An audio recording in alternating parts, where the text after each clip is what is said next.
अब अलि धेरै नै भयो छोटो भन्नाले पहिलो साल के 80 सालदेखि नै हामीले अलिअलि भने पनि सुरुवात गरे हो। कसरी सुरु? पालिकाले नै अब दिदी अब होमस्टे सञ्चालन गर्न पर्यो, पैसा कमाउनु पर्यो, दिदी बहिनीहरूले चामल खाने पैसा बनाउनु परेन भनेर उहाँले भन्नुभयो।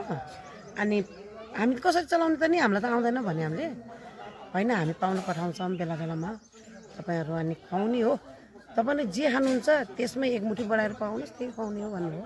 अनि हामी त्यसरी नै सञ्चालन गर्छौँ। अहिले पाहुना आइरहनु भएको छ? आइरहनु भयो नि, अस्ति भर्खर आएर जानुभयो। स्कुलको यहाँ 100 जनालाई हामीले खुवाएर पठाएँ। अनि त्यो सिरियलको भटभटे माइला 2 चोटि आएर के अरे सुटिङै यहाँ गरेर जानुभयो। अनि अर्को त्यो बल्छी धुरेको टोली पनि आएर जानुभयो। थुप्रै आयो। पाहुना आउने खबर पाएपछि यहाँहरूलाई कस्तो हुन्छ, कस्तो अनुभव गर्नुहुन्छ, महसुस गर्नुहुन्छ? खुसी नै हुन्छ नि, ए पाहुना आएपछि त ल दिदी बहिनीहरू ल। अब मैले भनेको चाहिँ प्रायःले मान्नुहुन्छ है, भाइ नानी आए, नानीहरू अब पाहुने आउने रे, हामी ठिक हुन पर्यो, घाँस बिहानै काटा, दिउँसो चाहिँ यहाँ के तयारी गर्नुपर्छ भन्दा उनीहरू आउँछ, ग्रुपै आउँछ। बेलुका नि पाहुनालाई खुसी पार्नुहुन्छ? हजुर। के छ यहाँको विशेषता, के खुवाउनुहुन्छ, के देखाउनुहुन्छ नाचहरू? विशेषता भन्नाले अब हाम्रो अहिले भर्खरै खानुभयो नि मकै आलु, अब त्यो चाहिँ हाम्रै बारीको हो, त्यो खुवाउने हो। अनि त्यहाँदेखि संस्कृति कार्यक्रममा चाहिँ चुड्का छ नि गुरुङहरूको कल्चर डान्स, त्यो चाहिँ हामी प्राय देखाउँछौँ कि बेलुका।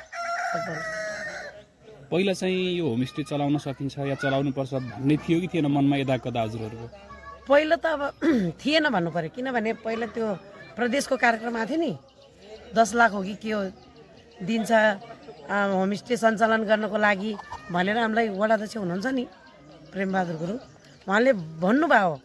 तर हामीले त्यतातिर लागेन, हामीले त्यो पैसा ल्याउनु पाएन नि। अहिले चाहिँ अलिक खुटखुट लगाइरहेको, त्यो पैसा ल्यायो भए चाहिँ अलिक कस्तो भइसक्थ्यो हाम्रो व्यवस्थापन भनेर त्यो चाहिँ छ मनमा खुटखुटी।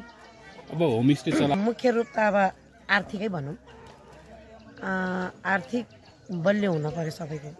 त्यसमा पनि हामीले कमाएको त आफूले अब पाइयो नि त, यो मैले कमाएको भन्न नि पाइयो भने आर्थिक पक्ष चाहिँ बलियो हुन हामीले चाहिँ यो होमस्टे सञ्चालन गरेर यो पक्ष चाहिँ बलियो हुन्छ जस्तो लाग्छ। खोइ कसरी भन्ने त्यो त थाहा भएन। तपाईँहरू आउनुहोस् भन्न चाहिँ हामीले भनेको छैनौँ, पालिकाले नि पठाओ। अनि त्यो भन्नु पऱ्यो भन्ने भन्छु नि, हाम्रो यसरी अर्ग्यानिक खुवाउँछौँ, अब भनौँ न आफ्नो परिवार जस्तै व्यवहार गर्छौँ, त्यो चाहिँ भन्ने हो।